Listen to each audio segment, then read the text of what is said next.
Hi everyone. So first of all, I need to know some things about you. First one is, who already has used the Android NDK? Cool, we can skip the first 10 minutes. I'm kidding. So who didn't? Because half of you already raised your hands twice. Does that mean you are using the NDK, but you're not sure if you already know what you're doing with it? Or it's perfectly possible. I mean, everyone has seen the documentation. So first, I'm Xavier Halla. I'm developer evangelist working for Intel in France. You can follow me on Twitter, PH0B, that's a 0, obviously. I got a blog, tend to talk about the NDK quite many times, and I got a G+ too. I'm also Google Developer Expert for Android, which is a title award by Google because of all the pain I've endured by using the NDK. So here's the agenda. We talk briefly about what is the NDK exactly, how do you integrate .so files with Android applications without crashing, preferably. A brief history of the support in the IDEs, which is quite hectic. I'll show you what we can do now with Android Studio, which is stable enough to go to production sometimes, and how to migrate to the gradle-experimental plugin. Yeah, when you talk about the NDK, all the experimental stuff is quite stable, mostly. Yeah, I'll stop with all these jokes. Let's be serious. I'll show you how you can configure your projects. I'm using it in some of mine, and we can end up with questions and answers. So the Android NDK. The Android NDK is a set of tools from Google that allows you to compile C, C++, assembly, and mix it into Android applications. So there are several ways to use the NDK. The good old way is to download the NDK package from Google website. Inside this NDK package, you can unzip anywhere. Now it's unzipping itself automatically, but you can unzip it everywhere. Inside it, you'll find the tool chains, compilers, headers for the platform. So you can compile C, C++, so it will work on Android.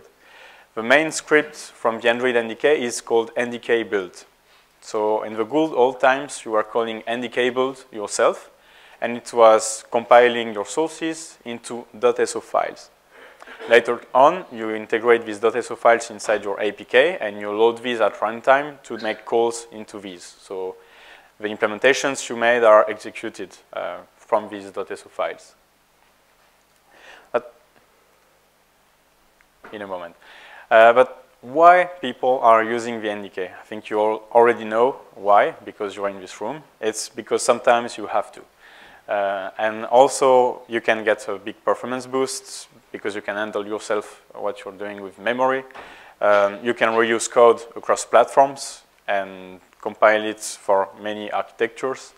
So you can support iOS, Android, and so on with the same code, which is especially interesting if you are doing OpenGLES code, or if you are writing some engines you want to be cross-platforms. And on Android, if you look at the top apps, many of these are using it. So I've made a small app that allows you to inspect Android applications running on phone, so you can check which .so files are integrated, which frameworks are used, and it's also useful for your own application because it's useful for debugging it, because you know what's inside your APK, what is getting installed on the device regarding the .so files, and what is the version code of your APK, which is an important thing. I'll mention it later again. So yeah, shameless plug, please rate it 5-star. I'm at 4.9 because someone did rate it badly. So, practically, how you can use the NDK to mix C and C++ and Java code on the side. So you do this using the Java native interface, the JNI. So the JNI is not something new introduced with Android. That's something really common that people have used before on server-side Java and so on.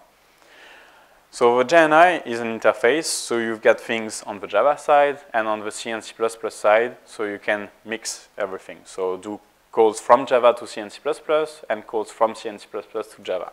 It's a bridge. So on the Java side, you get two main elements you can use. First one is system.load library. On Android, actually, it's on regular Java, it's system.load and the full path to the .so, but on Android, you support multiple architectures, and there are mechanisms that put the .so files in some different places sometimes. So there is a shortcut, system.load library, that will load the .so files into memory and execute its entry point when it will be loaded. And the native keyword. So the native keyword, you put it in front of any function, any method from your Java classes, and it will define this class as a native not this class, this method, as a native method. So the implementation, you will not put it in the Java side because you have a native keyword, and that means the implementation will come from native side, so from the C and C++ code. So to be able to link this native function to its native implementation, you need to have mechanism on the C and C++ side. Mainly, it's the header, jni.h. So jni.h is providing all the Java primitives types, objects, methods, for example. So on Java, you are manipulating jinteger, jbooleans, and so on, because they all have fixed size and they are understood by the Java virtual machine. So if you sometimes return an integer, that would not necessarily have the same size, depending on the platforms you're compiling to, it can be problematic. So when you're talking to Java, you need to use Java types. So primitive types, objects, and all the references to the JVM objects. In the functions you are writing, usually you'll get access to some parts of the Java environment, so you can communicate with it. So from your C and C++, you can access to usually JNI env, that will be passed from the native methods, and Java VM. So anytime you want to create a Java object, you need to ask the JNI environment to do it for you, because it's not up to you to manipulate the memory on the JVM side. And all the Java objects you are manipulating, they are to be manipulated by the JVM.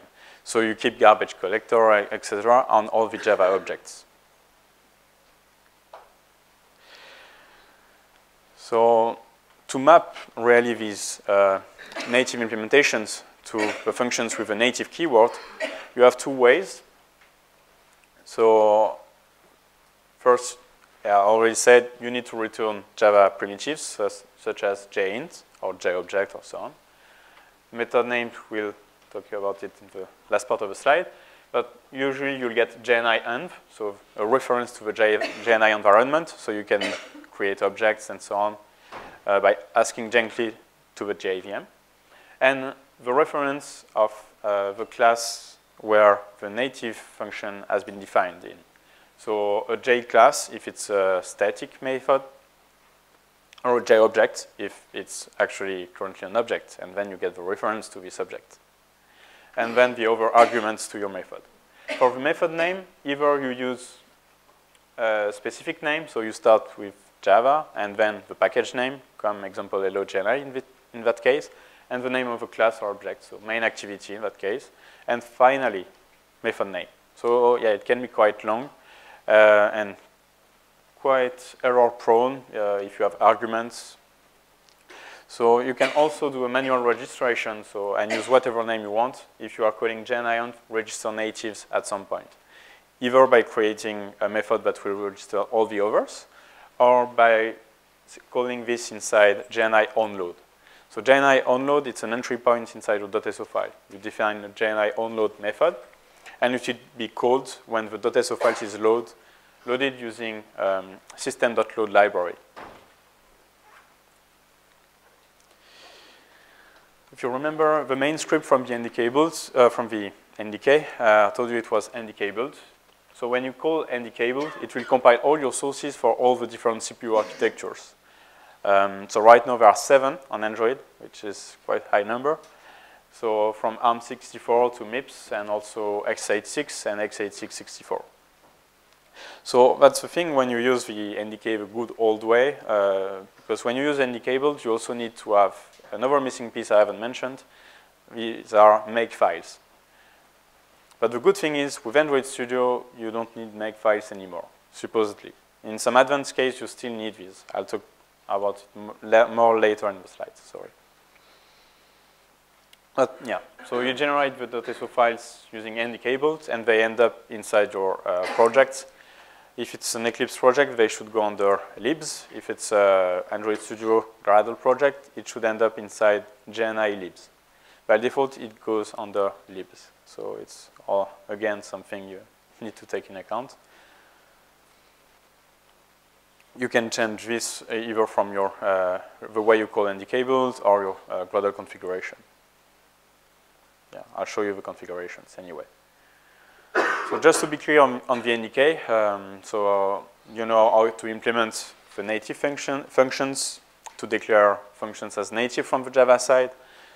At runtime, it's not black magic. So the .so files are loaded when you call system.load library. Usually you do it in a static block from your Java classes.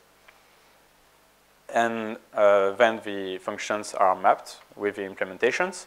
And then later on, so when your Java is executing and it encounters a Java method that has been declared as native, it is C or C++ implementation that is executed. There is no new thread, there is no concurrency issue. It's just straight. That's the JVM that executes your implementation. So you're still inside the sandbox. You can't bypass permissions. You can do some nasty things, but not that many. And you shouldn't anyway, even if you're Facebook. And then the execution returns to Java and so on. So you need really, in general, when you reuse the library, you need to do things cleanly. You need to create a wrapper that will really do the bridge with the JNI and your C and C++ code. There is one specific case. It's when you want to write your app with no Java at all. But you can do so using native activity. So it's native activity.h. And that's specific code that will handle everything for the Android SDK. So creating an activity, adding an OpenGL context, and so on. So you can write only C and C++ code and easily share OpenGL C++ code across platforms. So when you do so, you don't really have Java code inside your app, so you don't have Javac or whatsoever. But you still, it's the same thing. So you still communicate to the JVM to ask it to create activities and interact with the SDK. Because yes, you've got the Android SDK and all of it is in Java. The part you can access directly from the NDK is just NDK APIs. You have specific things for audio like OpenSL. You get faster access to sensors, but regarding views handling or notifications or everything on the system side, you've got nothing. So usually you rely on making Java calls from your C and C++. So good thing you can do also is to create like a Java helper class that is written in Java. So with all the calls you would like to make to the Android SDK, but centralized in your Java file. So it's much easier to write Java code in Java than in C and C++. So it's better to have this in a Java helper, and then you talk to the helper from your C and C++. So yeah, I know it's a bit like short introduction to the NDK, so everyone's up to speed. I know it's a bit complex topic. But anyway, now IDE support. So where are we now? A brief history first. So already in December 2013, so these were the first versions of Android Studio. It was still not the first the preferred Android development environment, there was some sort of support for the NDK. So you just put your sources in the JNI folder. So your C and C++ sources, sorry, in the JNI folder. And Gradle was trying to generate .so files directly without any Android.mk or application.mk make files. So it was sort of support. They never really mentioned it was existing, and they eventually deprecated it. But in 1 year after, Eclipse ADT was no longer in development, so people who were using the NDK needed to find another IDE. But there was none, because Android Studio was still sort of supporting the NDK, only for the build part for Gradle, and it was a bit flaky. And especially you had absolutely nothing regarding C and C++ code completion or refactoring from Android Studio, which was painful. But in May 2015, so last Google I/O, they announced the integration of CLion, which is the C++ editor from JetBrains, which is also the editor from the core of Android Studio. So perfect. We are finally going to get C and C++ code edition, maybe even debugging. Let's be crazy. That's going to be cool. So we still had to wait a bit, so for July, to be able to finally play with it, with a beta of Android Studio with integrated CLion and some support from Gradle. Actually, that support from Gradle is all experimental. So if you want to really play with all the support from Android Studio, you need to switch from the Gradle stable plugin you're all using to the gradle-experimental plugin. So yeah, I know, it's not perfect yet. But eventually, one day, I think the experimental plugin will go stable. Or maybe it will stay experimental forever, I don't know, just to be on the safe side. So I'm recording a quick video. What you can do with Android Studio right now. So you see, I'm in Java. I declare a function as native. And then auto-completion magic.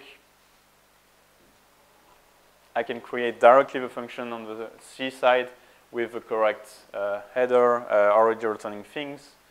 And yeah, you can see it's created in the JNI folder. It's called no.jni.c, and everything is mapped. I can just write some parts, compile, and it's done. And it's compiled for all the architectures. It's properly integrated into the APK. So it's, that's quite awesome. That's a simple case. So in the end, on the configuration you have in your project, so for that simple case, you've got your Java method declared as native inside your Java class, so hello.jni.java file here. You still have to add, like, to load the native library. So here you do system.load library inside the static block inside the class where the functions as declared as native. So system.load library, hello.jni, which is the name of my module. So the Android SDK will directly look for the right .so file inside the right place with the right architecture. You just need to state the name of your module. So no lib prefix, no .so suffix, nothing. On the bulk Gradle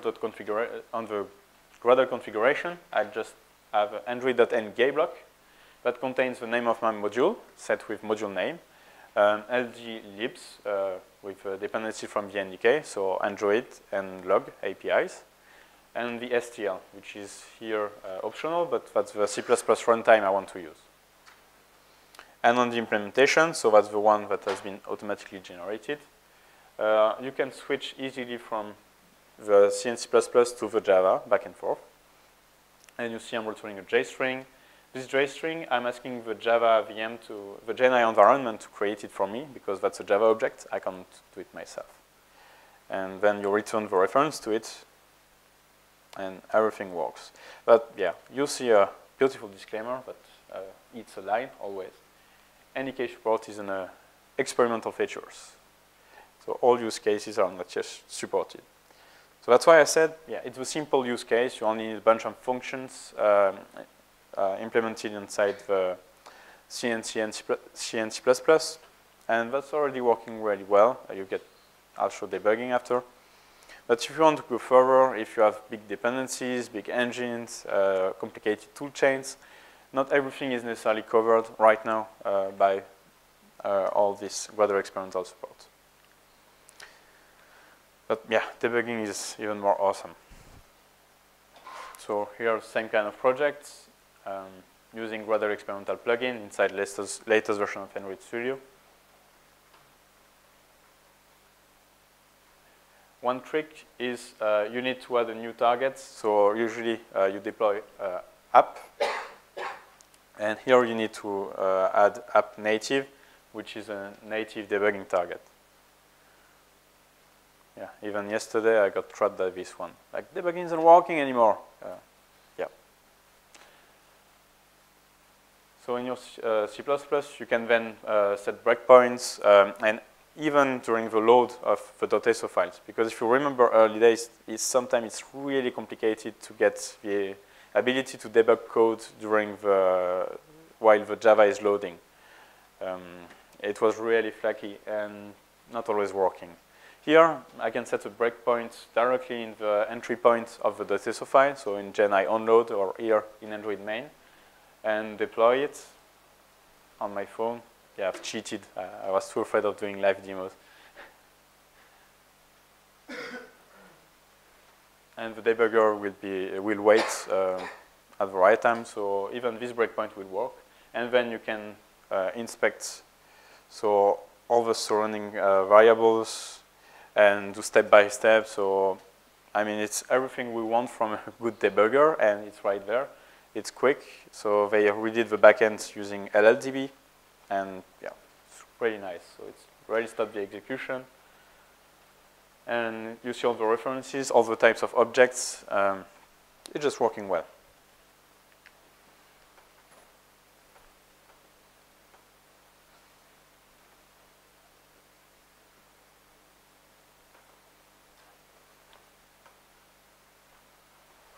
So step by step, and you can continue the execution. And with here it was on the T-pod sample, and yep, it's still working. Because if you try this kind of things with earlier NDK debugging and directly with GDB, usually when you reset the execution, it crashed. So yeah, how to get this in with your projects. So a sample is nice, but yeah, in reality, how do we do it? So here are all the current solutions you can use. So you can use the Gradle stable plugin, because it's stable. So maybe it's good to use things that are stable, especially on Android. But yeah, support for Android NDK is deprecated. So yeah, I go through all these solutions to say yes or no, you should use it or no. Sometimes it's up to you. You can use the Gradle stable plugin and still use the old way to use the NDK, so call NDK build yourself and have make files. Because when you call NDK build yourself and have make files, of course you support all the use case from the NDK, so it's really easy to use libs with existing tool chains and so on. And then you can use the experimental plugin, so to have a full support. And yeah, if you're a bit crazy, you can also mix everything, which sometimes is a good solution. So let's go for the first one. So using the Gradle stable plugin and the deprecated Android NDK support. So one of the major flaws of this feature, the earlier Android NDK support is it wasn't correctly handling app platform. So app platform, it's the number of the API level you're compiling your native sources against. So if you compile .so files inside your project, you need to compile these to a specific Android set of headers from Android. So inside the NDK, you get all the headers for all the versions. And the way they are working, they are forward compatible. So if you're compiling for Android 9, it will work on Android 21. If you're compiling for Android 1, maybe it will work on Android 9. Mostly, it may crash. So the way it was implemented, it was taking the higher number possible. So the number that was the most likely to make your app crash. So that was bad. And yeah, it's deprecated. So yeah, next. So then you can use the Gradle stable plugin. It's stable, and you can just handle your .so files yourself. It's stable, that's good. You can use the make file, so all the existing tool chains, you get full support. You can't get more than that. And also, you can easily generate split APKs, so have only one step of compilation, and then split your APKs into several APKs, one per architecture, with the right version codes. So, which is quite good if you want to reduce the size of your APKs while still supporting all the CPU architectures. But yeah, if you're using the stable plugin, C and C++ code editing will not be that great. And yeah, no debugging. It would have been too good to be true. So let's go gradle-experimental, because that's what gives full editing and debugging. But yeah, it's experimental, but it's working well. We are breaking things every day, but it's working well when it's working. The thing is, for split APKs with good version codes, it's not really working well. It's not supported yet. But there is still a way. I'll show a snippet later. So you can actually mix use of a Gradle stable plugin and use of gradle-experimental plugin. So you can have all your app modules using the Gradle stable plugin, and a lib module with only NDK code using the experimental plugin. So in that case, you still handle the publication part and the APK generation part using the Gradle stable plugin, and it's working. So when you use the built-in NDK support right now, there is absolutely no support for native dependencies. There are some ways, but they are a bit hacky right now, so I wouldn't advertise this. So it's coming. You can find some snippets that makes you able to do this. But yeah, it's not really there yet. So if you want the full C++ code editing within Android Studio and the full toolchain support, maybe a good solution is also to use the gradle-experimental plugin, but still do manual code to NDK build. It's still experimental, but the experimental part is not that big. It's mostly when you're inside your IDE, so that's okay. And yeah, so for this one, that's actually fine because you can use the Gradle stable plugin for APK publication. But yeah, you still lose debugging, at least from Android Studio.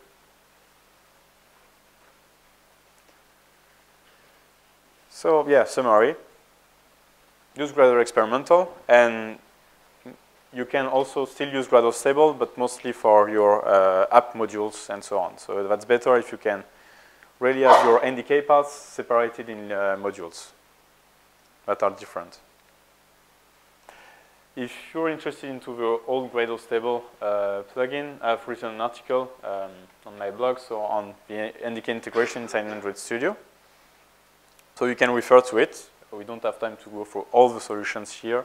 Plus, honestly, it's too much information. So, gradle-experimental. First, how you can migrate to it. First, you need to switch from the Gradle stable plugin. So you add -experimental, and the version latest right now is 0.4.0 alpha 2. Yeah, alpha, I know. If you want to use both Gradle stable and gradle-experimental in your plugins, you can still keep your former reference to Gradle plugin, but keep it to one of the latest versions. So 1.5.0 beta 1 should be great, or 1.4.0, but they never released the stable version of 1.4.0, I believe. So you can keep both if you want to use both plugins for different modules. Then you need to switch to Gradle 2.8 if you're using the latest version. And anyway, switch to it. It's much faster at every release. And then you need to rewrite your bud.gradle so to adapt it to the new plugin. So main difference is, so it's still come Android.application, but with a new keyword in the middle, model. So now it's com.android.model.application and com.android.model.library. So that means you get some new things to do with models. We'll see how it goes inside the build.gradle file, but your whole configuration block will actually go inside model. And then to create elements, they changed the system quite much. So it's a lot less dynamic on what you can do. So like write code at any level. But the good thing is because of this, it's much faster because it's dealing with a model and it's not that dynamic anymore. So all the system is much faster. So instead of using methods from the various elements you had inside bub.gradle, usually you need to do assignments. And also if you're dealing with arrays of values, usually you shouldn't use assignments, but instead reuse the current array, so use add and add all on these arrays. But yeah, let's look at real files. So here it's a regular .gradle file with not much in it. So with NDK block using the former configuration, it's still the same keywords, but yeah.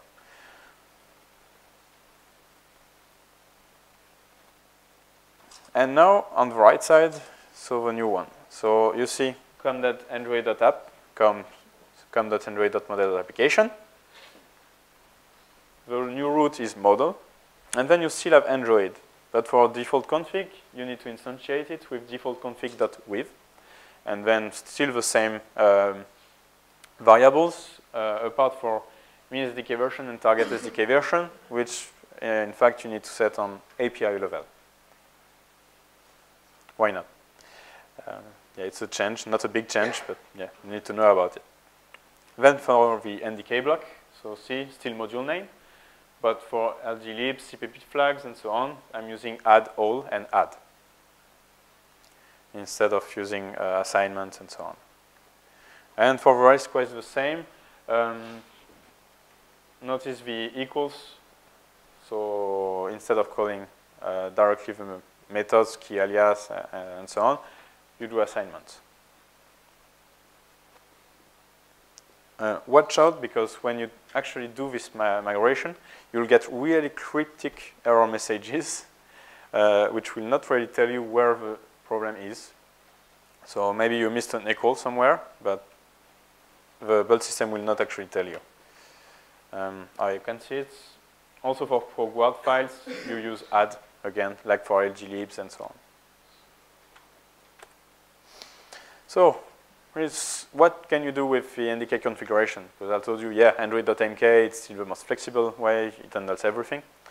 You can already handle quite much from the NDK block.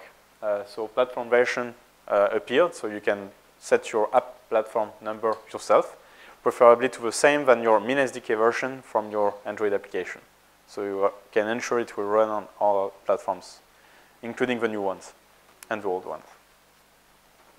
You can set your toolchain, C flags, LD flags, LDlibs, sorry, LD flags too, but here the NDK block is for all the architectures, and mostly for the LD flags, it will be per architecture. You can still configure these in flavors if you want to have flavors per CPU architecture, which is possible too.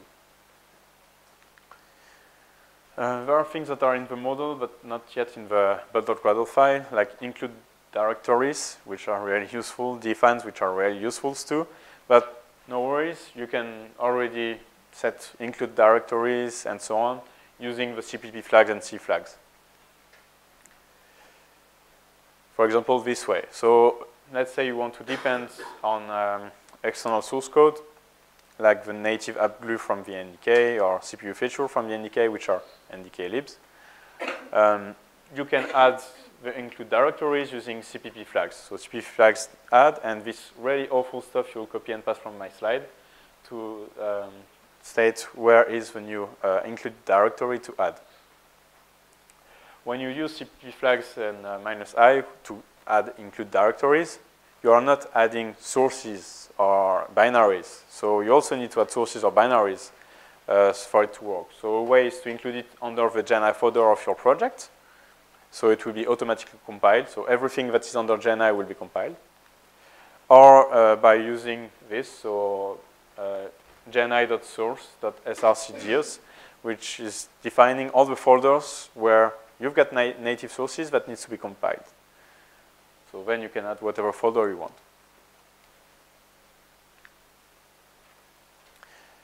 There is some solution I've seen, so to add really set of sources as a module and an NDK module, really from Android Studio.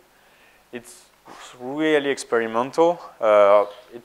It looks quite okay. I'm looking forward to see it working one day.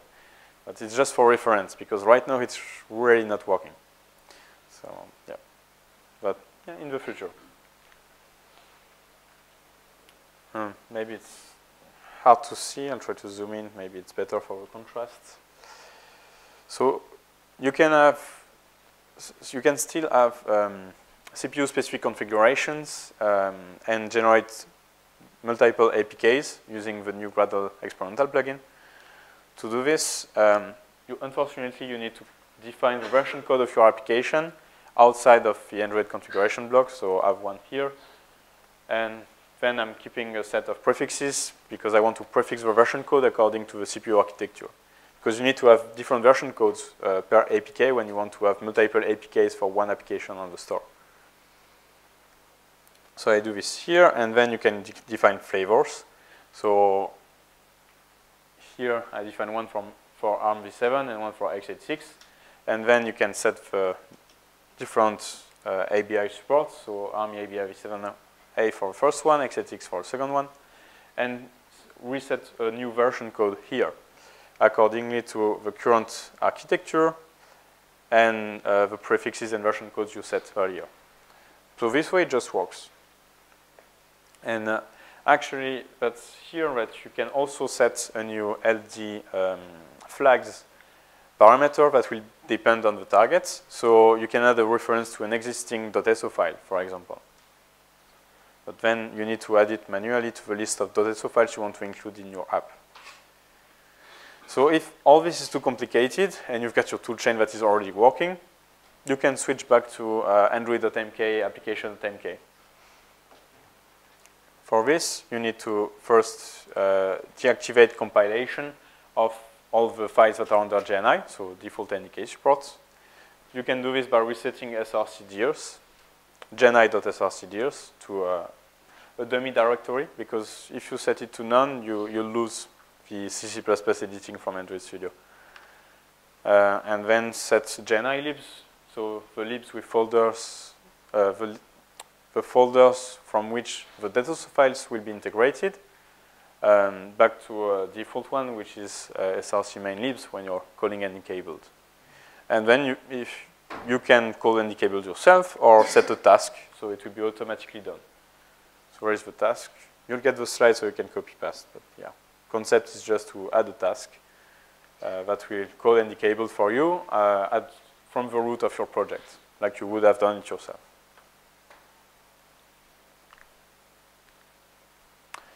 Then, yeah, that's a big pack. I can just show in an IDE, in a real project, for example, just to summarize. So, yeah, real project.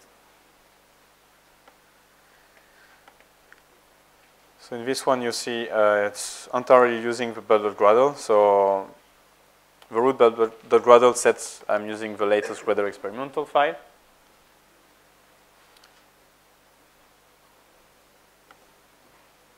On Gradle wrapper, you can see I'm using Gradle 2.8. And on the application configuration, you can see it's very quick. So I've got my version code from my app defined here, here, instead of inside the default config block. Various prefixes for my version codes. In NDK, you see a slightly more complex version. So I'm using references directly to my native app glue CPU virtual NDK helper from my own NDK. And then product flavors. So to set different version codes per APK. And then, yeah, debugging works. I can generate different variants per architecture. So wait, yep. And when I want to compile all the APKs, I just I use the Gradle wrapper and compile release, and it will compile all the various variants for releases. And yeah, I know that's a lot of information, so I've got a blog post. I need to update it to put more information about mixing Gradle stable and Gradle experimental plugins. But yeah, most of what I've explained inside this talk is available from my blog, the latest blog post. You've got official samples from Google for the NDK. So if you take only the NDK package, inside it you get samples, but they are all using Android.mk, application.mk. The new samples are on GitHub from Google, and so you can even see more samples, and they are all using Gradle experimental plugin. So it's for you, and now I think we've got 8 minutes for questions. Yep. What did it take to get debugging work? Yeah, the question is, how did you get debugging work?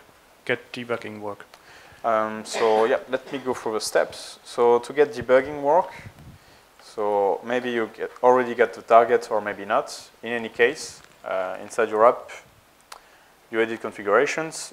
Whoops, with the zoom it's not working well.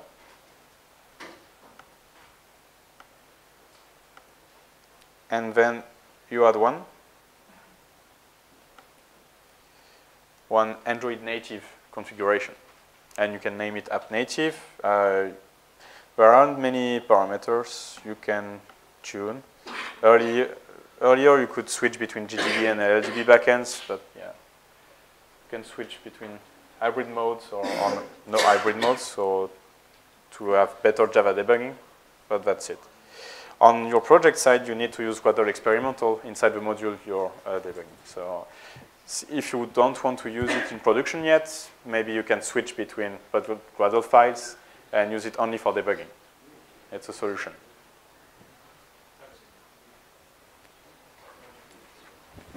Hello.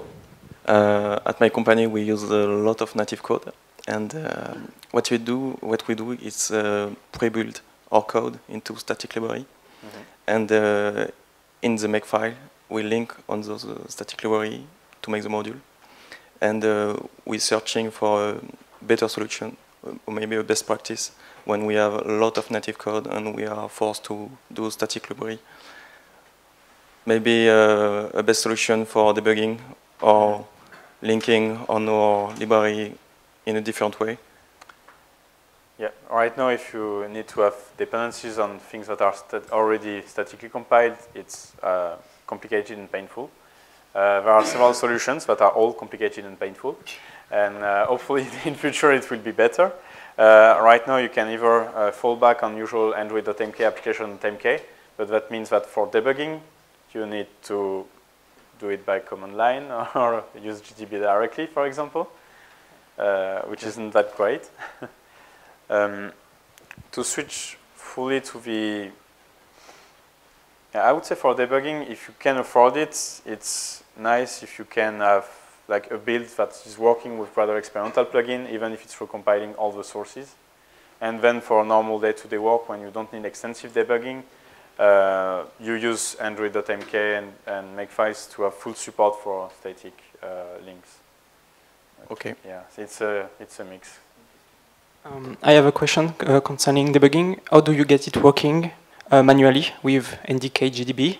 Because there is two binaries, NDK GDB and NDK GB.py. Which one will we choose?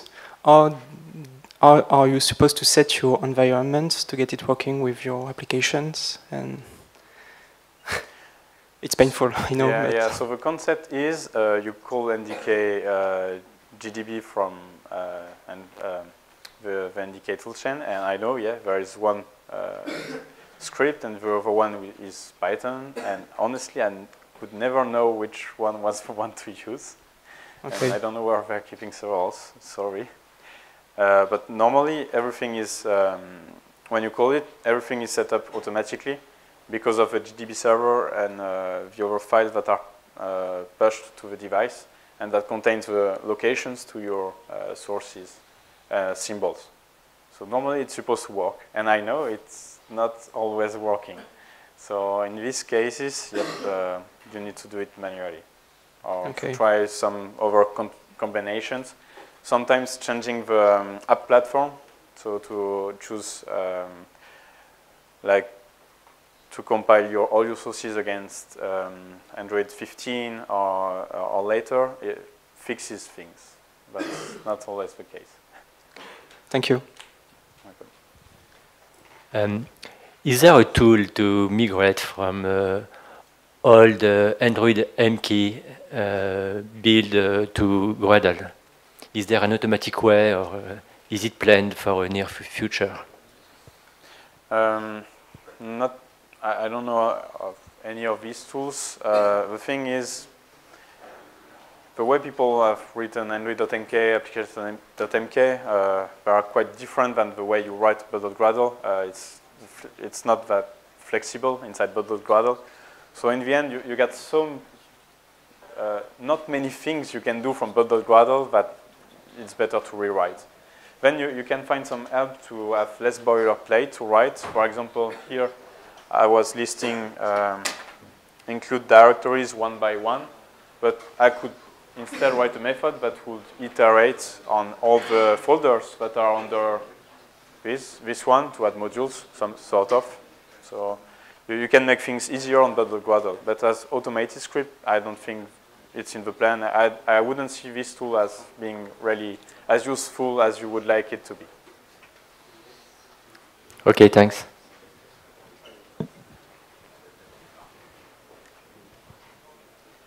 One last question? Maybe. Yes.